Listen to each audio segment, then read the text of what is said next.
Tras su esperada derrota en el supermartes, Nikki Haley abandona la contienda republicana y deja el camino libre a Donald Trump como único aspirante a la nominación presidencial. Sin embargo, Haley no dio su apoyo al expresidente, mientras que otros miembros del partido sí cerraron filas en torno a él. En Perú, el Congreso aprobó pasar a ser bicameral, una reforma del legislativo en plena crisis del Ejecutivo tras la renuncia del primer ministro Alberto Otárola este martes. La presidenta todavía debe promulgar la medida. Tenemos análisis. En México, un grupo de manifestantes intentó entrar al Palacio Nacional para exigir respuestas al presidente sobre el caso Ayotzinapa. Casi 10 años después de la matanza, los familiares continúan exigiendo la verdad sobre el caso. Buenas noches y bienvenidos a las noticias de France 24 en español. Soy Rosa Pérez Masdeu y es para mí un gusto acompañarlos. Iniciamos con noticias de Estados Unidos, donde Donald Trump se erige como figura hegemónica entre los republicanos y se convierte en único aspirante a la Casa Blanca por su partido. Y es que este miércoles Nikki Haley abandonó la competición por la nominación presidencial. Tras su previsible derrota ayer en el supermartes, en que solo ganó en un estado, en Vermont, en los 15 que estaban en juego, Haley anunció su retirada, aunque no pidió el voto para el expresidente. Quien sí ha apoyado públicamente a Trump es el líder de la minoría republicana en el Senado, Mitch McConnell, a pesar de estar enfrentado al exmandatario desde el asalto al Capitolio y tras anunciar la semana pasada su renuncia a liderar el partido en la Cámara Alta. Tras la derrota en 14 de los 15 estados en disputa durante el supermartes, Nikki Haley anunció su retiro oficial de la contienda por la nominación republicana a las elecciones presidenciales de noviembre. Donald Trump ahora quedó como único precandidato. Estoy llena de gratitud por todo el apoyo que me ha dado mi país, pero ha llegado el momento de suspender mi campaña. En un breve discurso, Haley lanzó críticas a la administración actual del demócrata Joe Biden. El camino hacia el socialismo es el camino a la ruina para Estados Unidos. Haley no pidió votar por Trump, pero lo alentó a ganarse el apoyo republicano.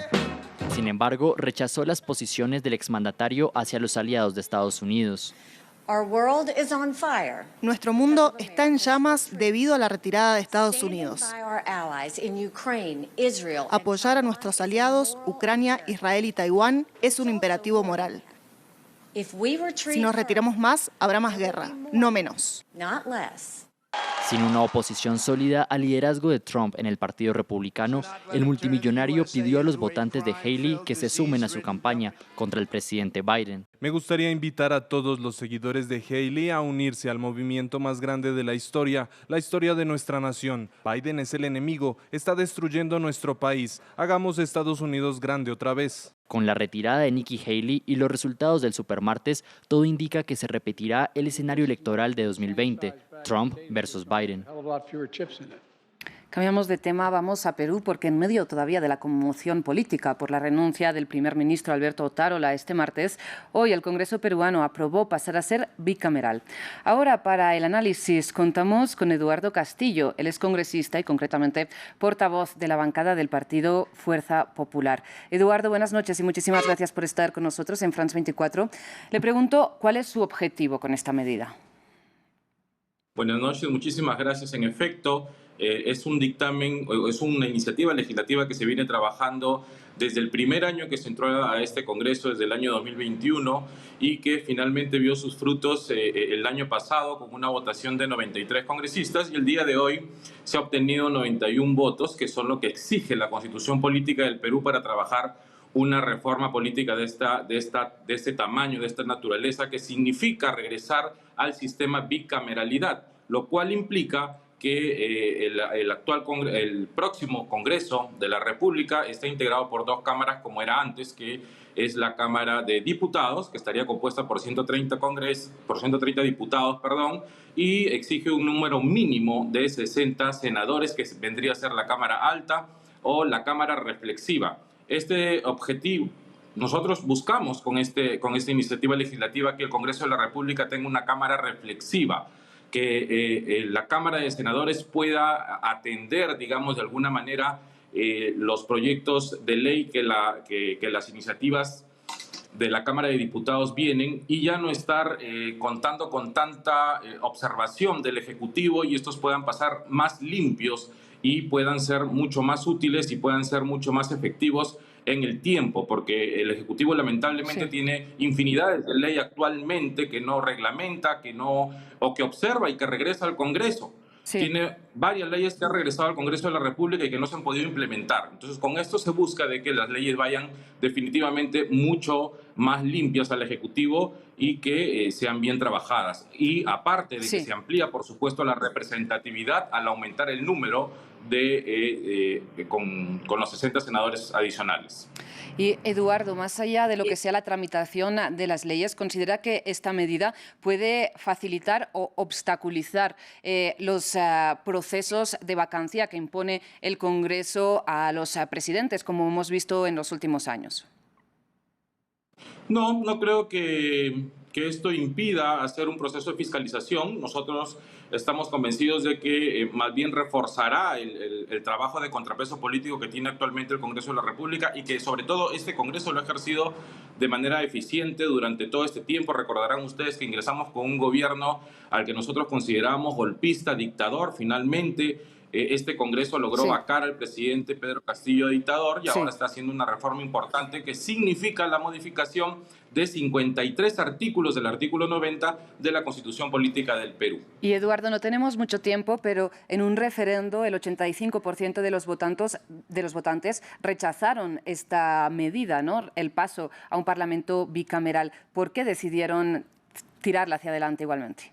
Bueno, nosotros consideramos que en el 2018 que se llevó a cabo este referéndum no estaba la población completamente informada de lo que significaba un Congreso bicameral, ¿no? Sin embargo, ahora yo creo que ya tenemos un poco más de información, un poco más de análisis. Es un dictamen que se ha trabajado con varios expertos constitucionalistas de todo el país y que por supuesto ha logrado, como bien has visto hoy, gran consenso entre las fuerzas de izquierda, centro y derecha de todo el país. Y si ahora la población tiene más información, ¿por qué no lo volvieron a someter? Bueno, hay dos caminos para reformar la Constitución Política y nosotros hemos escogido el aprobar esta iniciativa legislativa a través de las dos legislaturas que significan pasar los 87 votos. Finalmente, nuestra democracia es democracia representativa y el pueblo está representado en el Congreso de la República a través de nuestros votos. Eduardo Castillo, muchísimas gracias por estar con nosotros en France 24. Buenas noches. Muchísimas gracias. Buenas noches. Vamos a México, donde un grupo de normalistas de Ayotzinapa derribó una de las puertas del Palacio Nacional e intentó entrar a las instalaciones mientras el presidente Andrés Manuel López Obrador realizaba su conferencia matutina. Los manifestantes denuncian que las autoridades ignoran el plantón en la plaza del Zócalo de los familiares de los 43 estudiantes desaparecidos. La protesta con la que exigen respuestas del caso casi una década después de la matanza. El presidente mexicano aseguró que no va a confrontarse con las familias de los 43, pero denunció un supuesto plan de provocación. Pasamos a Haití, donde avanzan los enfrentamientos entre la fuerza pública y las pandillas que quieren derrocar al primer ministro en funciones, Ariel Henry. De hecho, este martes las bandas armadas intentaron tomar el principal aeropuerto del país mientras esperaban la llegada del mandatario, quien, recordemos, se desvió hacia Puerto Rico. En ese contexto, el líder pandillero, alias Barbecue, declaró que si el primer ministro no deja el cargo y la comunidad internacional lo sigue apoyando, el país va a sumirse en una guerra civil. Mientras, Washington, aunque no pidió la renuncia de Henry, lo instó a acelerar la transición política. Y de nuevo, la ONU llamó a la comunidad internacional a volcarse con Puerto Príncipe. Haití vive un recrudecimiento de la violencia. Las pandillas controlan más del 80% de la capital Puerto Príncipe y exigen un relevo del primer ministro en funciones, Ariel Henry, quien nunca se ha presentado a elecciones populares. La ONU lanzó un llamado de alerta para el país caribeño. Insto a la comunidad internacional a actuar rápida y decisivamente para evitar que Haití siga cayendo en el caos. Esta situación es más que insostenible para el pueblo de Haití. Desde principios de año, la asombrosa cifra de 1.193 personas han muerto y otras 692 han resultado heridas por la violencia de las pandillas. Hasta hace poco el paradero del primer ministro Henry era desconocido. luego de haber viajado a Kenia una semana antes para sellar un acuerdo que busca establecer una fuerza de seguridad multinacional respaldada por la ONU para luchar contra las pandillas. Este encuentro desató una oleada de violencia en Haití.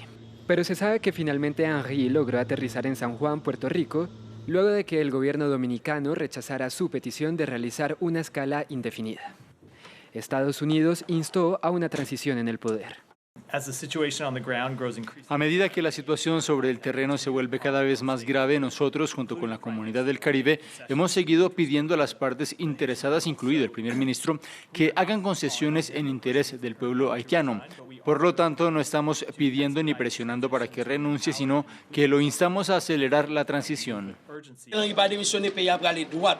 El líder pandillero alias Barbecue amenazó con desatar una guerra civil si Ariel Henry no se releva de su cargo, mientras que se desconocen cuáles son los planes del gobierno después de declarar un estado de emergencia. Pasamos ahora a noticias de la Franja de Gaza, donde el ejército de Israel ha matado a 86 personas en la última jornada, según informa el Ministerio de Salud gazatí. Hoy, además, el presidente del gobierno español, Pedro Sánchez, y el presidente de Brasil, Luis Ignacio Lula da Silva, exigieron a Benjamin Netanyahu que cese los bombardeos que el mandatario brasileño volvió a calificar de genocidio. Tras, además, 5 meses de invasión y asedio, al menos 10 niños han muerto de hambre, según la autoridad palestina, y el 95% de mujeres embarazadas o en periodo de lactancia enfrentan inseguridad alimentaria grave en el enclave palestino. En Gaza, conseguir una bolsa de harina es una fortuna. Cientos de palestinos llegaron hasta los camiones que transportaban harina, agua y comida enlatada desde Egipto y Turquía. En esa misma calle, más de 100 palestinos murieron la semana pasada mientras intentaban recoger ayuda. La situación en el norte de Gaza es crítica, fuera del alcance de las agencias de ayuda humanitaria. Francia, Estados Unidos, Egipto y Emiratos Árabes Unidos han optado por lanzar ayuda desde el aire.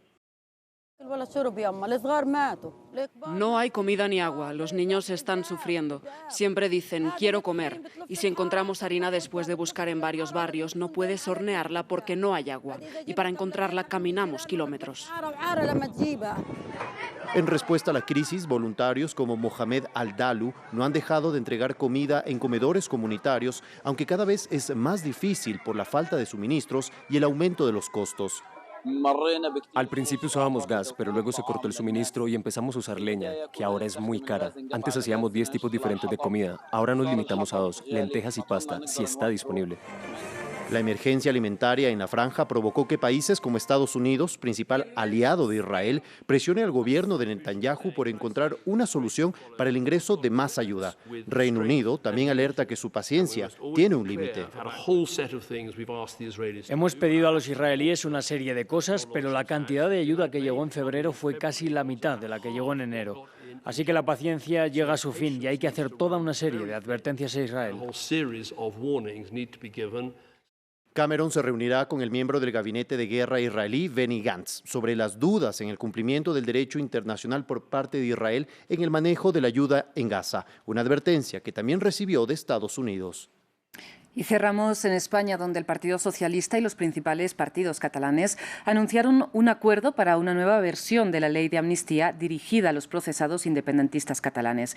Este fue, recordemos, uno de los acuerdos para que Pedro Sánchez pudiera llegar a la presidencia del Gobierno y fue rechazada en su primera versión en el Congreso, entre otros por la derecha catalana. Luis Muñoz nos amplía. Acuerdo que parece definitivo. El Partido Socialista y los independentistas catalanes de Esquerra Republicana y Junts enviaron un comunicado conjunto alrededor de una amnistía que deberá ser aprobada en el Congreso. Una ley que cubre a todas las personas vinculadas al proceso independentista y que es plenamente conforme con la Constitución, el derecho y la jurisprudencia europea y los mejores estándares. Mientras la derecha española se ha opuesto con vehemencia al texto al considerar que es un cambio de votos por libertad, los socialistas celebran que el acuerdo les permitirá poder legislar con mayor tranquilidad.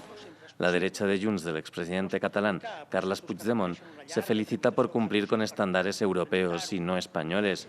y el presidente de la Generalitat de Cataluña, el socialdemócrata republicano Per Aragonés, se acordó de los judicializados en la red social X. Una ley crucial y sólida, un acuerdo necesario que celebro enormemente, muy en especial por todos los que hoy se sienten algo más aliviados.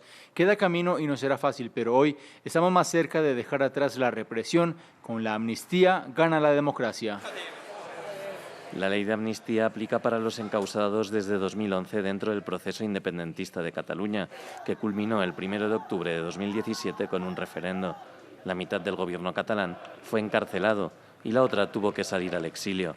Hoy, más de 1.000 personas se estima que podrían beneficiarse de la amnistía. El principal escollo en las negociaciones había sido el delito de terrorismo. Aunque con el nuevo acuerdo sigue sin ser amnistiable, la novedad es que responderá a la definición de terrorismo europea y no española, a diferencia del anterior texto, rechazado por Junts en febrero. Muchísimas gracias por su atención. Hasta aquí las noticias. Ya regresamos.